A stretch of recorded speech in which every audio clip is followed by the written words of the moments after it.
մեղավոր մարդկանց համար, որոնք որ արժանի են դժոխքի ու մինչև հիմել առանց Քրիստոսի նույնպես արժանի են Քրիստոսի։ Հասկանալով այդ բանը, այս պատվիրանքը մեզ համար պետք է լինի ցանկալի,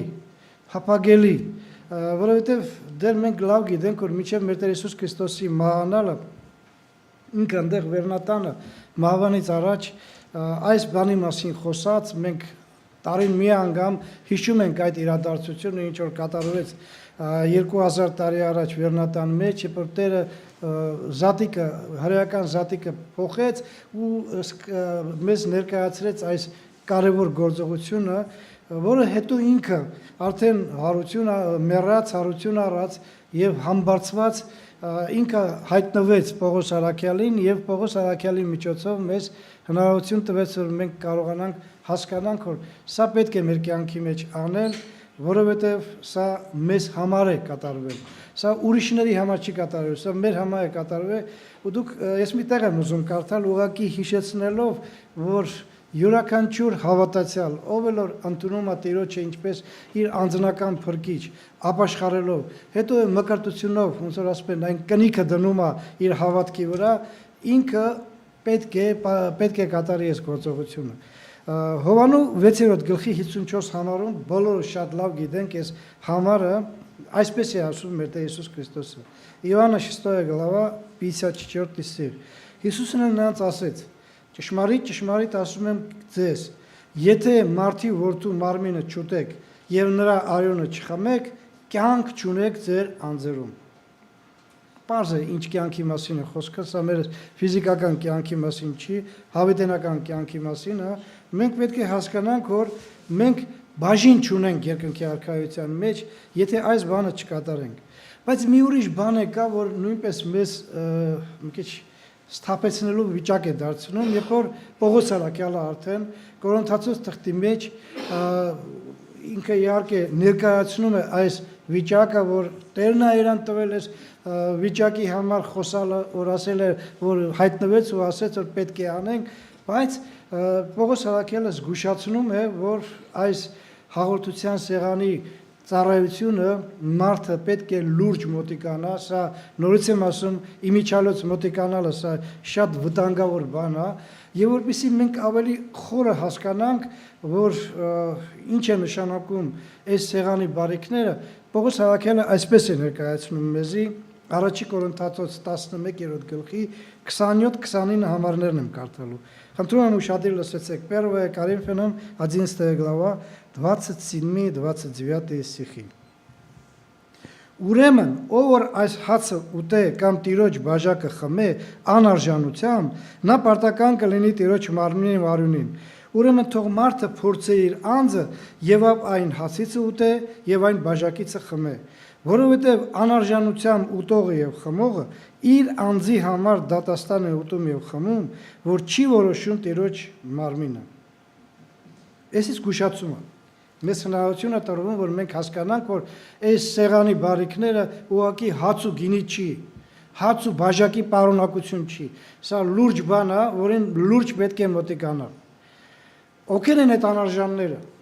Հասկանալի է, առաջի կատեգորիա անարժան նրանք են, ովքեր որ Տիրոջը չեն հանձնված, անհավատ կամ անաստված վիճակի մեջ են գտնում, ապրում են այս կյանքի մեջ մեղքի իշխանության տակ։ Դեռ Տիրոջ չեն, նրա մարմնի մասը չեն։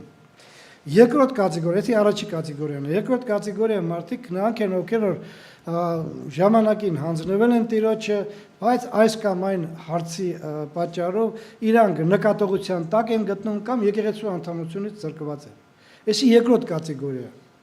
Գոյություն ունի երրորդ կատեգորիան, որի մասին այսօր ես ուզում եմ ձեզ հետ խոսալ, քանի որ շատ կարևոր է, որպեսզի մենք գիտենանք, որ մենք մարմնի մեջ ենք գտնվում, ու չնայած որ մենք հոգևոր ենք եւ ժամանակին կատարել ենք Տիրոջ կամքը, ապաշխարել ենք, Տիրոջը ընդունել ենք որպես մեր անձնական փրկիչ, հետո էլ մեր հավատքի կնիքը դրել ենք մկրտությունով, միևնույնն է, մենք ելի շարունակում ենք այս մարմնի մեջ գտնվելով ցավոք սրտին մեղք գործել։ Եվ այս մեղքը շատ անգամ մարդու կյանքի մեջ այնքան այս վախ է բերում, այս համարները, որ անարժանության մուտով խնդե, ով է անարժանության մուտով, որ մեղքի մեջ է գտնում, չէ, ով որ ձգտում է սրբության մեջ գտնվել, ինքը անարժան չի կարող եղնի, բայց միևնույն ժամանակ մենք սովորություն ունենք ժամանակին, ցավոք սրտին, այսպիսի բաներ էր լինում ժամանակին մեր եկեղեցում, երբ որ չգիտեմ ով եւ չգիտեմ ինչի համար, որ ինչի վրա հիմնված իրանք ասել են հետեւյալ բանը. Հավատացյալը պետք է վերջի շաբաթը կամ առանձնապես վերջի օրը մեղք չգործի։ Եթե դու վերջի շաբաթվա ընթացքում կամ վերջի օրը առանձնապես մեղք ես գործում, դու իրավունք չունես հաղորդության սեղանին մասնակցել։ Գիտեք, ես շատ ուժեղ մտածում եմ, որ մարդը դες մարդ չկա, չնայած որ քիչ հետո մենք խոսանք մի բանի մասին, դες մարդ չկա, որ մեղք չգործի։ Եվ ոչ թե ամիսը մի անգամ կամ շաբաթը մի անգամ, այլ ամեն օր։ Ցավոք սրտին մենք տկար լինելով հավատքի մեջ, զորավոր չլինելով մի անգամ սայթակում ենք։ Եվ դա լինում է ամեն անգամ։ Բայց գիտեք, հետաքրքիրը ինչ է։ Երբ որ այսպիսի ինֆորմացիա կա մարդու մեջ ու դա չի հիմնված Աստծո խոսքի մեջ, երբ որ մարդը իր մեջ ունի ինչ-որ մի գաղափար, որն նորից եմ ասում, անհիմ գաղափար է Աստծո խոսքի վրա, ու ինքը դրանով առաջնորդվում է, ինքը իրան ուրախությանը զրկում առաջ երթին, հետո էլ ճշմարտությունը չի կարող ճիշտ հասկանալ, ես ուզում եմ միտեղ կարդալ ու այդ տեղի մասին մի քիչ խոսանք, որովհետև մենք ապրում ենք մի կյանքում, որտեղ որ բազմաթիվ կարծիքներ կա, մարդկային բազմաթիվ կարծիքներ կա, եւ այդ կարծիքները շատերը հիմնված են Աստծո խոսքի վրա, շատերը հիմնված չեն։ Տեսեք ինչ է ասում Հովհաննես Առաքյալը իր հանրային թղթի առաջի թղթում առաջի գլխի 8-9 համարները։ Ուրեմն 1 Иоанна 1 глава 8-9 стихи։ Եթե ասենք, թե մեղք չունենք, մեր անձերը խաբում ենք եւ ճշմարտություն չկա մեզանում, ապա թե մեր մեղքերը խոստովանենք, նա հավատարիմ է եւ արդար, որ մեր մեղքերը թողնե մեզ եւ սրբե մեզ ամեն անօրությունից։ Լսել եք սա, չէ՞, շատ անգամ լսել եք, գիտեք, Տերը մի կարևոր բան է ասում, որն որ մեզ հնարավորություն է տալի հասկանալու։ Եթե մենք ասենք, որ մեղք չունենք, ես չգիտեմ, դուք գիտեք թե չէ, այսպիսի կատեգորիա մարդիկ կան, որոնք որ իրանք հայտարարում են, որ կարող է պատահի իրանք չգիտեմ որտեղից են վերցրել, մարդը, ես կարդամ որտեղից են վերցրել, բայց ճիշտ հասկանալու հարց կա այստեղ, մարդը կարող է մեղք չգործել, ինքը կարող է ամիսներ ու տարիներ անցնի ու մեղք չգործեն, հասկանալի է, որ սա շատ լավ միտք է ու շատ երանելի են մարդը, եթե կարող է դա բանը անել, բայց այսքան ժամանակվա ընթացքում ամբողջ մարդկության պատմության մեջ, սկսած Ադամից ու Եվայից մինչև առ այսօր, միայն մեկ անձնավորություն կար, որն որ մեղք չգործեց։ Դուք գիտեք այդ անձնավորության անունը, այսօր մենք նրա մահն ենք հիշում, Հիսուս Քրիստոսը։ Մենակ մեկը կար, մնացած որևէ մեկը կար, տեսեք ինչքան մարդիկ կային, շատ ուժեղ հավատացյալներ, որոնց անունները գրված է Աստծո խոսքի մեջ։ Ու մենք կարդում ենք, որ ոչ մեկը չկա, ոչ մեկը։ Սկսած են Նոյից, մինչև տեսիմ էլի մարդիկ էին ապրում, Սեթը, Ենովքը, որոնք որ գիտենք, որ նրանք հավիտենական կյանքի մեջ են գտնվում, Աբրահամը եւ մյուսները բոլորն էլ մեղք են գործում, եւ գիտեք ինչն է ամենահետաքրքիրը, Աստված բացում էր նրանց մեղքերը։ Ես շատ անգամ մտածել եմ առաջ, հիմա ես հասկանում եմ, բայց առաջ մտածել եմ, Տեր, գոնե այդ մի քանի մարդկանց անունների ներկայացնելու մի ասավոր էլի, որ նրանք մեղք են գործել։ Հատ այդքան զորավոր անձնավորություն, Աբրահամը, որը հավատքի հայր է կոչվում, ու Աստված բացում է նրա մեղքերը։ Մյուսներին էլ, ինչքան որ մարդիկ կային ապրել են, որոնց օրինակը Պողոս Առաքյալը թեկուզ լինի թե մյուսները։ Գիտեք, հետաքրքիրը ինչ է։ Այո, գրված է Աստծո խոսքի մեջ հետևյալ խոսքերը։ Լսեք ինձ ինչ է ասում նույն Հովհաննես Առաքյալը իր հանրային թղթի մեջ, առաջի Հովանու 3 գլուխ 6-րդ համարը։ 1 Иоанна 3 глава 6 стих. Ամեն ով որ նրանում մնում է, չի մեղանչում, եւ ամեն ով որ մեղանչում է, չի տեսել նրան եւ ոչ էլ ճանաչել նրան։ Մի կողմից կարող ենք ասել, բա չնա այս Հովհաննես որ ասեց բան ասում, բա ինքը ինչի է մինչև այդ ասում, որ մենք ոնց է գրված, ասում է, եթե ասենք ասելով ինքն էլ այդ մարդկանց թվի մեջ է գտնվում, ես այդ մարդկանց ովքեր որ ասում են որ մարդը կարող է մեղք չգործել, այդ ձևի մարդու հետ զրուցել եմ, ես ասել եմ, տեսնում ես Հովհաննես Առաքյալը, միջև անգամ Հովհաննես Առաքյալը ինքը իր մասին ասում է որ եթե ասենք ասում է այդ մարդը գիտեք ինչ ասեց ինձ ասում է էսի գրականության մեթոդը որն որ օգտագործում են գրողները որպեսզի որևէ մեկին լրիվ չնեղացնեն իրանք էլ են իրանց վրա վերցնում այդ բանը մենքով են ասում բայց Հովհաննես Առաքյալը չի կարող պատահել մեղք գործել ու տենց մարդը իր մեջ համոզմունքը ես ինքս էլ համոզված եմ ու շատ աստվածաբանների գաղափարները լսել եմ կարդացել եմ որ այստեղ չի գրված որ հավատացյալը ընդհանրապես մեղք պետք է չգործի եթե մեղքը գործում է ուրեմն ինքը չի ճանաչել ու ոչ էլ գիտե Քրիստոսին այստեղ գրված է մեղքի մեջ գտնվելու մեղքի իշխանության տակ գտնվելու մասին ես իմի չեմ փապկցնում ես չեմ ասում որ ժողովուրդ կարող եք ազատ մեղք գործել որովհետև գրված մենք մարմնի մեջ ենք գտնում չէ մենք պետք է ձգտենք չգործել մեղքը Քիչ հետո կարծանք էլ նույն Հովհաննես Առաքյալը ինչ է ասում, բայց մի կարևոր բան կա որ մենք պետք է մեր անձի հանդեպ, առաջի հերթին մեր անձի հանդեպ, ես էլի չեմ ասում Աստծո հանդեպ ու մեկս մեկից հանդեպ, պետք է մի քիչ լուրջ եղնենք ու մենք պետք է մտածենք մի բանի մասին, որ իրականում ցավոք սրտին մենք մեղք ենք գործում։ Ու դա Հովհաննես Առաքյալը մեզ հիշեցնում է որ եթե ինչ որ մեկը ասում է որ ինքը մեղք չի գործում, սուտ է խոսում։ Ու նրա մեջ ճշմարտություն չկա։ Այս թողնենք մի կողմ, էլի, որովհետև մենք հույսով եմ որ մենք հասկանում ենք որ մենք մարմնի մեջ ենք գտնվում եւ ցավոք սրտին մեղք ենք գործում։ Երկրորդ կարևոր բանը ինչ է որ այստեղ գրված է, նրանք ովքեր որ անկեղծ են կարող են վկայություն տալ, չեն ասում որ ես սուպեր մարդ հավատացյալ եմ, որն որ մեղք չեմ գործում, այլ անկեղծ ասում են որ այո, ցավոք սրտին մեր կյանքի մեջ մեղք կա։ Այսպեսի խոսք է գրված, որն որ մենք քիչ առաջ կարդացինք առաջի Հովհաննու առաջի գլխի 9-րդ համարը։ 1 Հովհաննե 1 глава 9 стих։ Ապա եթե մեր մեղքերը խոստովանենք, նա հավատարիմ է եւ արդար, որ մեր մեղքերը թողնե մեզ եւ սրբե մեզ ամեն աներողությունում։ Տեսեք, մենք չենք ասում են մարդկանց նման, բայց միևնույն ժամանակ մենք մտածում ենք մի կարևոր բան, որն որ Աստված մեզի ինքը իր բերանով ասում է։ Ժողովուրդ, ես գիտեմ դուք ինչ վիճակի մեջ եք գտնում։ Կարող է պատահի դուք ձեր վիճակը կարող եք ծածկել կամ թե չէ վկայություն չտալ, կամ եթե մինչև անգամ վկայություն եք տալի, որ այո, ես մեղք եմ գործում, բայց ես ձեզ ավելի լավ գիտեմ, քան թե դուք ինքներդ։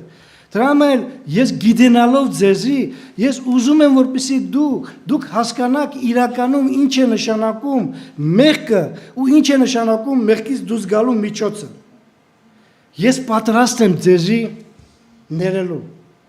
Աստված է ասում, գիտեք, ես պատրաստ եմ ձեզի ներելու։ Միայն մի բան է պետք մեզի։ Ինչի եմ շատ անգամ մարդիկ, որոնք որ ես առաջ շուտ է անում այդ բանը, հիմի այնքան չեմ անում, մոտիկանում եմ մարդկանց, տեսնում եմ որ ինչ որ մեկը չի մասնակցում, մոտիկանում եմ, ամենքի մոտ չեմ մոտիկացել, բայց մի քանիսի մոտ մոտիկացել եմ, հարց եմ տվել, ինչի չես ընդունել հաղորդության սեղանի բարիքները։ Չէ որ սա մեզ համար օրհնություն է։ Դե գիտես ինչ, ես մեղք գործեցի, դրա համար չեմ ընդունում, լավ Փառք Աստծո, որ դու ասում ես, որ դու մեղք գործեցիր, դու քո փաստը ներկայացնում ես, բայց երկրորդ հարցը անպայման ով էլ ինձ այդ բանը ասում էր, երկրորդ հարցը, իսկ դու ապաշխարել ես։ Այո։ Բայց ո՞նց եղավ, որ քո ապաշխարությունը քեզ չբերեց այն վիճակի, որ դու հասկացա, որ Աստված ներեց քեզի եւ դու կարող ես ընդունել սեղանի բարիքները։ Հետաքրքիր է, գիտեք, մարդկանց պատասխանը լոգիկ են, այդ տրամաբանությունը, որ շատ անգամ մարդու մոտ կա, ասում է, ես աղոթեցի, ապաշխարեցի, բայց զգում եմ, որ դեռ Աստված չի ները ինձ։ Հետաքրքիր է, չէ՞, Աստված միտեղ ասում է, եթե դուք ասեք, ներկայացնեք, խոստովանեք ձեր մեղքերը, ես արդար եմ եւ հավատարիմ, որ ձեզ կներեմ ու կսրբեմ ձեզ ամեն անօրությունից։ Բայց ես ասում եմ, ես ապաշխարեցի, ես ներողություն խնդրեցի, բայց զգում եմ, որ դեռ այդ մեղքը իմ վրա է ու ես դրա համար չընդունեցի այս եղանի բարիքները։ Հիմա մի երեք կարևոր բան եմ ուզում ձեզ հետ խոսալ, որը մտածելու բան տա մեզ ամենքին։ Ես չեմ ուզում, որպեսզի իմ ասած խոսքի պես դուք ուղղակի ոնց որ զուբրի տարածի պես ասեք, հա եղբայրը ասեց, ուրեմն ես պետք է մոտիկանամ, հա մեղ գործեցիք, ես ուզում եմ, որպեսզի մենք հասկանանք, գիտակցենք ու ինքներս մեր մեջը քննություն անենք եւ կարողանանք հասկանանք, թե ինչ դեպքում է մարդը չի զգում բավարարություն իր ապաշխարությունից ու ինչ պետք է անի մարդը, որպեսզի այդ բավարարությունը գա իր մեջ։ Հետաքրքիր խոսք կա այստեղ մեր եղբայր Հովհաննեսը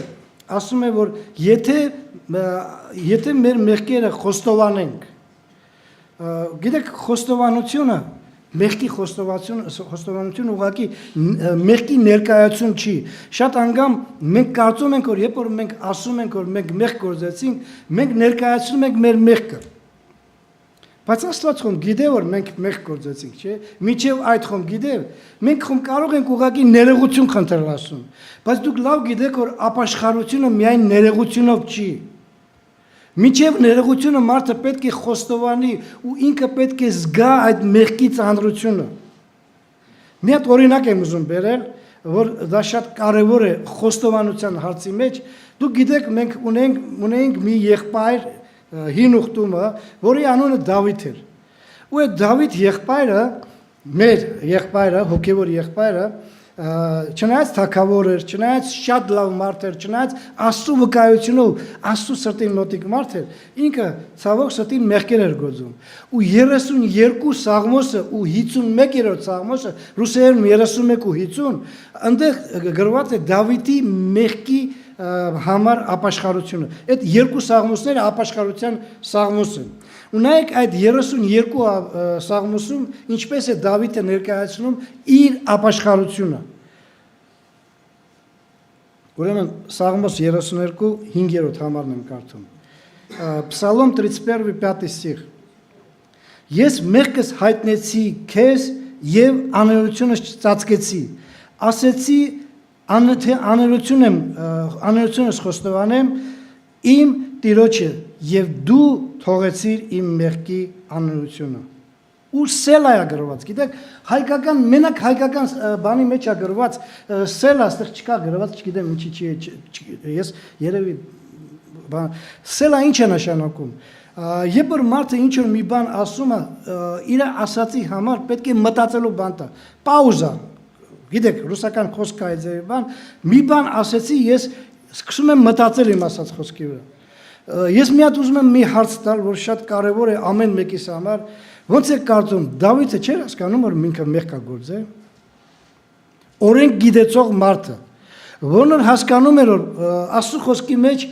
10 պատվիրանքների մեջ գրված է պոռնկության մասին, Դավիթը չգիտեր ու ինքը պոռնկացավ։ Դավիթը չգիտեր, որ ինքը ուրիշի կնոջ հետ պարկեց ու հետո էլ այդ բանը ծածկելու պատճառով այդ ուրիշին սպանելու հրաման տվեց։ Չգիտեր, ո՞նց չգիտեր։ Դուք ո՞նց եք կարծում, Դավիթը աղոթք էր անում, թե չէ։ Եթե դուք կարդաք մինչև այդ առաջինից մինչև 4-ը այդ համարները, այդ նույն Սաղմոսի, դուք կտեսնաք, որ Դավիթի կյանքի մեջ իր մեղքից հետո մինչև Նաթանի գալը ու Նաթանի հանդիմանությունը Դավիթը շատ ծանր ժամանակ էր անցկանում։ Ասում է, քո ձեռքը ծանրանում էր իմ վրա եւ իմ չորությունը,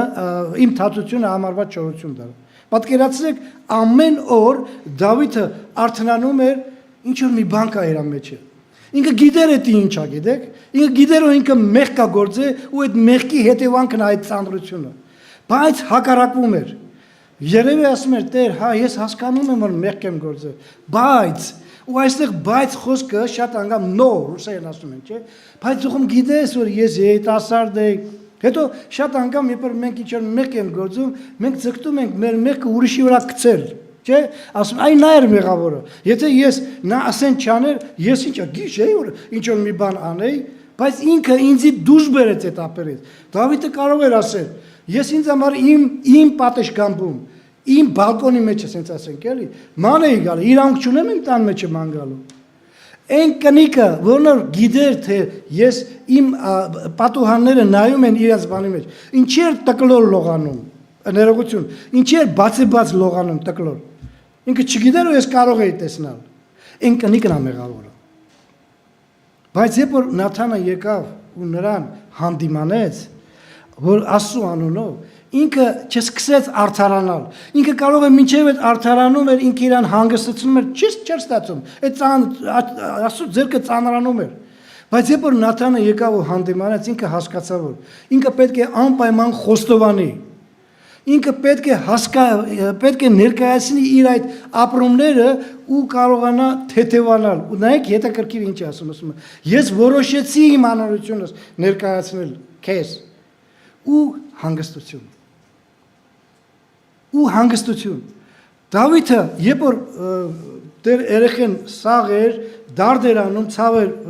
վիճակի մեջ էր գտնում այդ պոռնոգությունից երեխա դուրս եկավ, դուք լավ գիտեք, դարդ էր անում, բայց երբ որ երեխան մեռավ, Աստծու խոսքի համեմատ, ինքը հագավ ամեն ինչը լվացվեց, ամեն ինչը եւ ժողովուրդը զարմացան, ասում են, «Էդ ինչ եղավ քեզ»։ Երբ որ երեխան հիվանդ էր, դու դարդի մեջ էր գնում, երեխան մեռավ, ամեն ինչ նորմալ է։ Չի ասում է, ես ասում եմ կգնամ իր մոտ, բայց ինքը իմ մոտ չի գա։ Ես մի օր կգամ իր մոտ, կգնամ իր մոտ, այնտեղ որտեղ որ ինքն է հավիտենականության մեջ։ Խոստովանել։ Նորից եմ ասում, խոստովանելը սա ուղղակի ասելը չի, որ ես մեղք գործեցի։ Խոստովանելը այն խորը զղջումն է մարդու համար, որ մարդը իր մեղքի պատճառով ինչ որ մի բան է արել, իր կյանքի համար ու Աստծո հանդեպ։ Որովհետև մեր յուրաքանչյուր մեղքը առաջի երթին խփում է մեզ, հետո էլ Աստծո ռեպուտացիային։ Ու մենք պետք է հասկանանք, որ մենք պետք է խորը զղջում ունենանք մեր կյանքի մեջ։ Եթե մեր կյանքի մեջ խորը զղջում կա, ես երբեք չեմ ասի, որ Աստված չներեց ինձ։ Բայց քանի դեռ այդ խորը զղջում չկա, ու էլի իմ մեջ էլի այն պատերազմն է, որ ես ուզում եմ իմ մեղքս արդարացնել, ուզում եմ փափկացնել, ուզում եմ ցածրացնել իմ մեղքս, Աստծո ձեռքը պետք է ծանրանա։ Ու պարզ է, որ Աստված կզգացնել տա, որ դու իրանք չունես այս հաղորդության սեղանի մասնակցելու։ Խորը զղջում։ Պետք է հասկանա մարդը, որ ինքը պետք է ոչ թե ուղղակի ներողություն խնդրի, այլ զղջա իր արած գործողությանը ու կարողանա վերականգնել իր վիճակը։ Արակաց գրքի մեջ տեսեք ինչ հետաքրքիր բան ասում։ Արակաց 28:13։ Притчи 28 глава 13 стих. Իր հանցանքը ծածկողը չի հաջողվի, բայց խոստովանողը ու թողողը կգտնի։ Ով որ իր հանցանքը, գիտեք, ծածկել չի նշանակում ընդհանրապես ոչ մի բան չի։ Նորից եմ ասում, ծածկել նշանակում է ամեն ձևով մեր առած սխալ գործողությունը փափկացնել, մի քիչ էժանացնել, մի քիչ թեթևացնել, որ մեր աչքին բեդ չերևա։ Մենք հավատացյալ լինելով մենք չպետք է մտածենք, որ ես խոմ մարդ չսպանեցի, ես խոմ գողություն չարեցի, պոռնոգություն չարեցի, վերջի մի հատ փոքր բան արեցի, էլի ինչ որ մեկին անպատվեցի կամ անըծեցի կամ հայհոյեցի կամ ինչ որ մի բան արեցի, որ նոր թեթև բան էր։ Դրան արժի ասում նեղություն տալ, նրան ներկայացել, այո արժի, որովհետև յուրաքանչյուր մեղք մեզի տանում է դեպի հավիտենական կորուստ։ Ու մեզ հնարավորություն է տվել Աստված, որպեսզի մենք այդ մեղքը չկարենք մեզ վրա։ Այ մենք անցյալ 5 շաբթի հիշեցինք 7-րդ առաջ Պետրոս 5-րդ գլխի 7-րդ համարը, ասում է ձեր հոգսերը դրեք Աստծո վրա, որովհետև Աստված հոգս է անում մեզ համար։ Այո, շատ հոգսեր կա մեր կյանքի մեջ, որոնք մենք կրում ենք մեր կյանքի մեջ, առանձնապես հոգևոր հոգսերը։ Այս մեղքա, այս այն քաշ ենք տալի հետներս ու չենք մտածում, որ Աստված ասում է, գիտես ինչի ինձի տու, որովհետև ես մինչև այդ արդեն քեզ համար հոգս եմ արել։ Ամեն անգամ քո կյանքի մեջ իմ հոգսը պետք է զգաս դուն, որովհետև ես միշտ էլ հոգս եմ արել ու կանեմ։ Միայն թե ինձ տուր, մենք չենք տալի ու հետո էլ ճռռալով գնում ենք ու չենք հասկանում, թե ինչի է այդ բանը մեր կյանքում կատարում։ Երկրորդ կարևոր բանը, ուրեմն առաջինը մեր խոստովանությունն է, որն որ պետք է մեր կատարած մեղքի հանդեպ խորը զղջում եղնի։ Սա շատ կարևոր է ու Դավիթի օրինակը մեզ պարզ ցույց է տալի, որ Դավիթը հանգստացավ ու նրա վրա Աստծո ձեռքը դադարեց ծանրություն ունենալ, երբ որ ինքը իրականում խոստացավ, զղջաց իր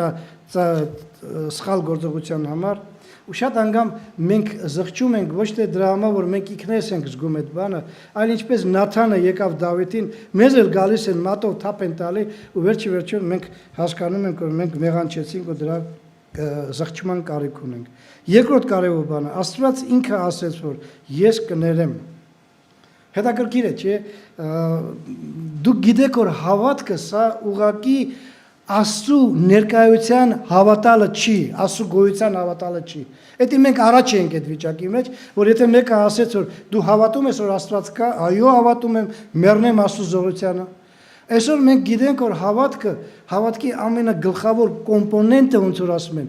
վստահությունն է, դավերը։ Որ եթե մարդը հավատք ունի ու Աստծուն չի վստահում, ինքը երբեք իր հավատքը ճիշտ հավատք չի, մեռած հավատք է, հետո որ դու հավատում ես, որ Աստված կա, այդ դևերը ոչ թե հավատում են, այլ սարսափում են, բայց նրանք փրկություն չունեն։ Մենք այսօր պետք է հասկանանք, որ մեր վստահությունը ինչ աստիճանի է Աստծո հանդեպ։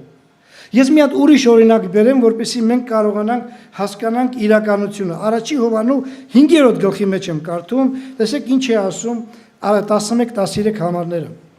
Առաջի Հովհաննու 5-րդ գլուխ 11-13 համարները։ 1 Иоанна,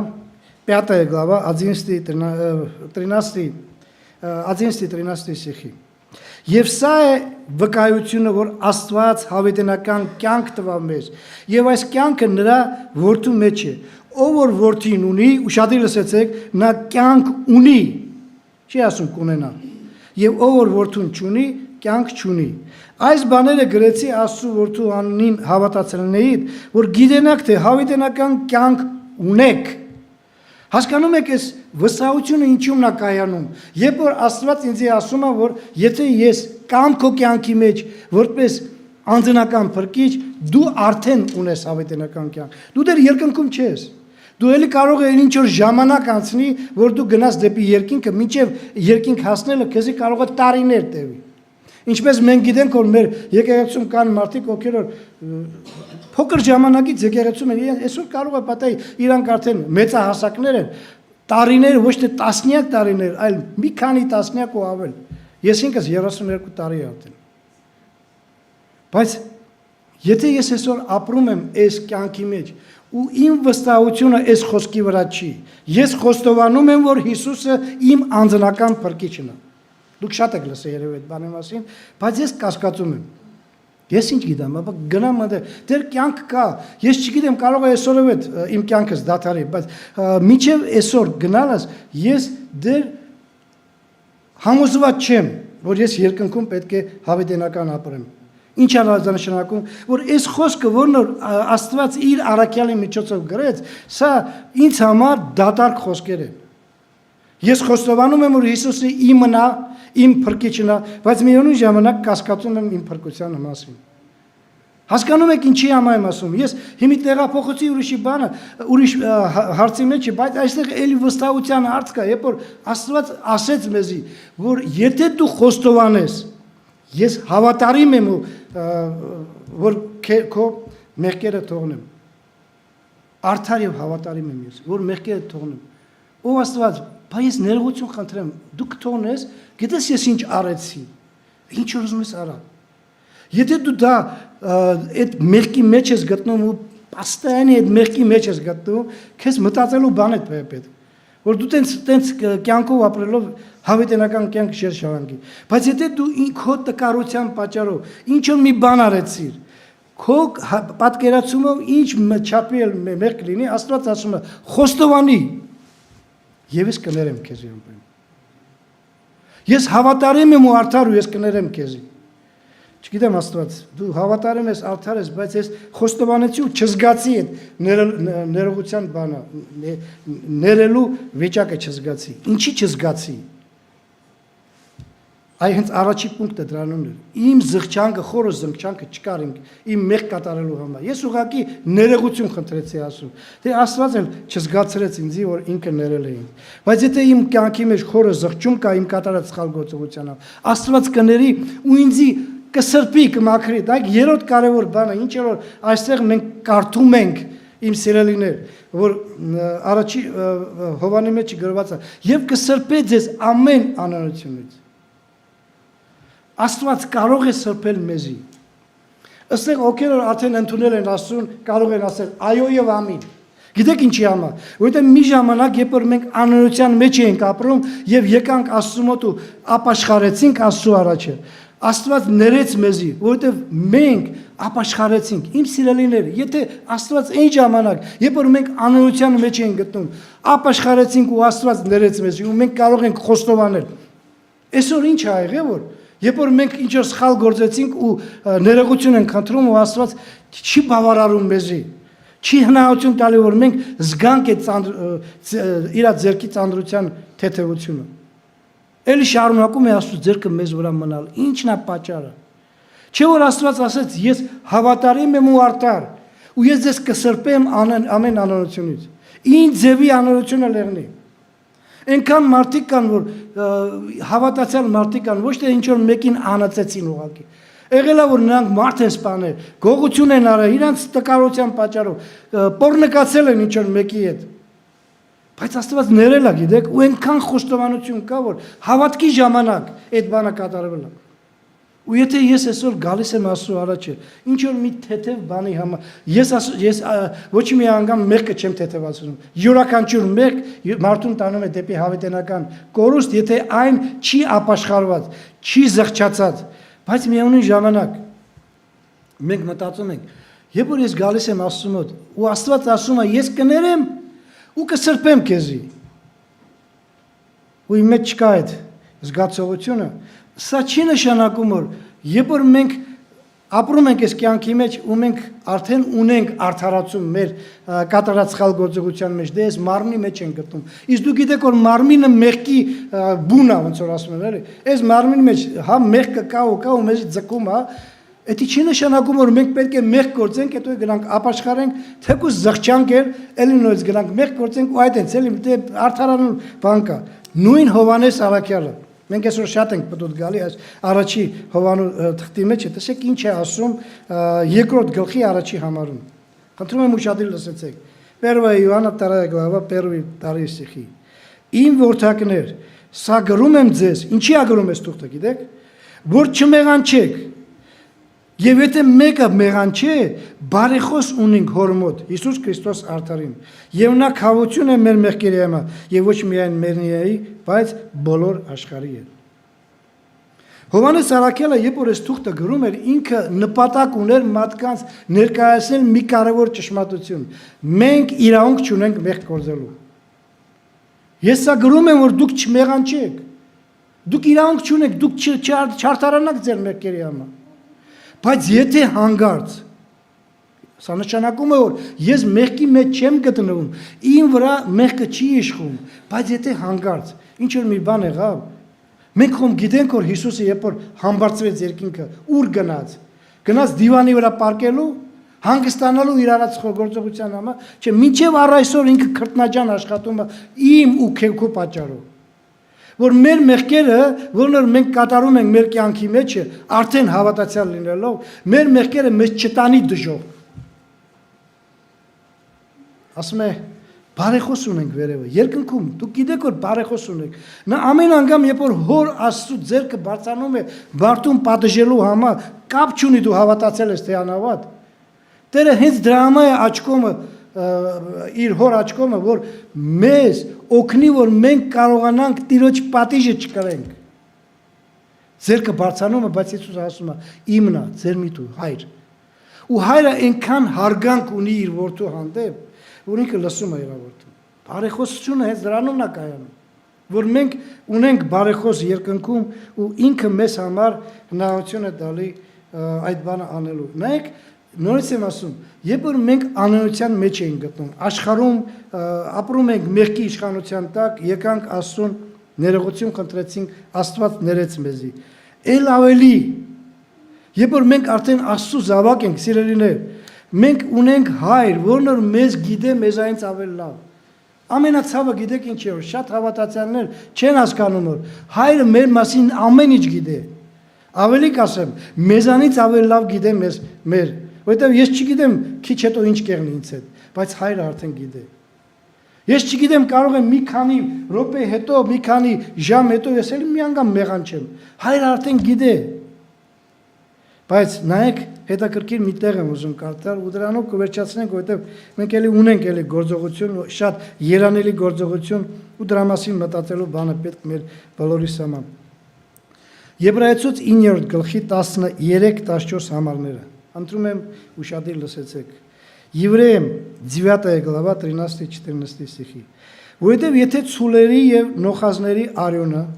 եւ երիջների մոխիրը սրսկելով սրբվում էր պղծվածների մարմնավոր սրբության ստանալու համար, ել որքան ավելի Քրիստոսի արյունը,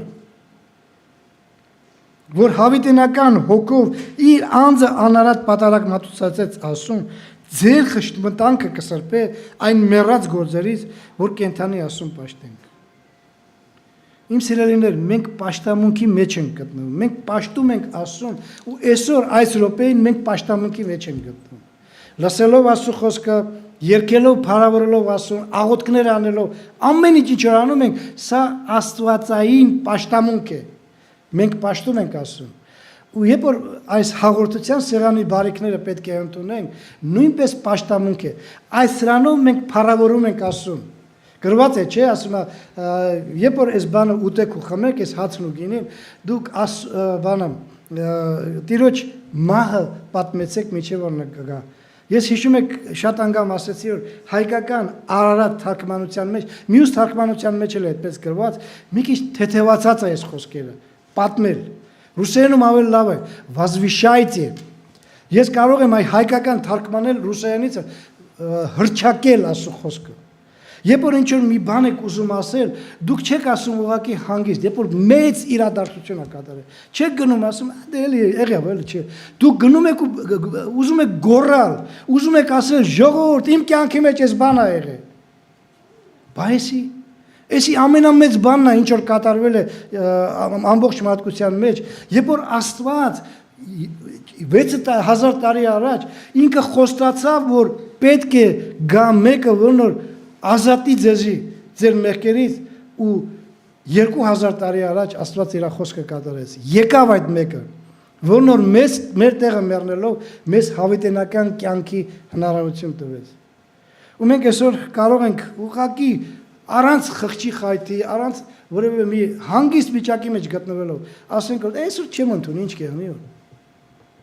Այսա լուրջ մոտիկացում չի իմ սիրելիներ, քանի որ մեր լուրջ մոտիկացումը նրանում է, որ ես ամեն ինչ պետք է անեմ, որ Տիրոջ այս սեղանին մասնակցել լինելով, հրճակեմ նրա մահը։ Ու եթե ինչ-որ մի մեղք կա ինձի խանգարում, այդ մեղքը պետք է ինձանից վերանա։ Այդ մեղքը պետք է ինձ չխանգարի, որ ես հրճակեմ իմ Տիրոջ մահը։ Ու ինչ պետք է անեմ, պետք է ապաշխարեմ։ Բայց պետք է այնպես ապաշխարեմ, որ Աստված զգացնել տա, որ ես իրականում ապաշխարեցի ու Տերը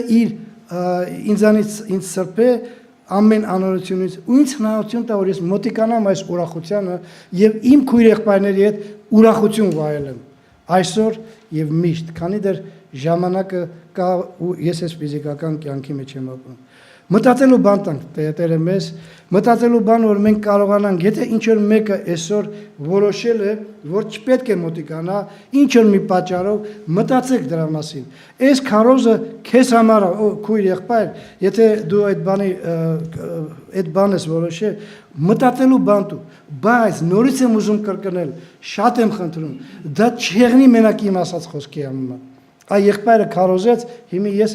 փոխեմ իմ միտքս ու մոտիկանամ այդ բանը։ Սա պետք է մարդը գիտակցի, հասկանա ու կարողանա իր կյանքի մեջ կիրառելով Տիրոջ ուրախությունը վայելել։ Որովհետև այսօր մեր ամենամեծ ուրախությունը ինչ որ կա,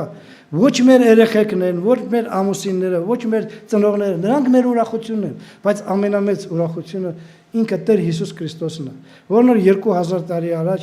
մեզ համար ու մեր տեղը մեռավ, մեր մեղքերը իր վրա վերցրեց ու իր արդարությունը մեզ պարգևեց, որպեսզի մենք հավիտենական կորստից ազատվելով հավիտենական կյանք ունենանք։ Տերը օրհնի բոլորիս, թող միշտ փառավորվի հիմա եւ հավիտյանս հավիտենից ամեն։ Եկեք ոտքի կանգնենք, աղոթք անենք, շնորհակալություն հայտնելով Տիրոջից իր արած անսահման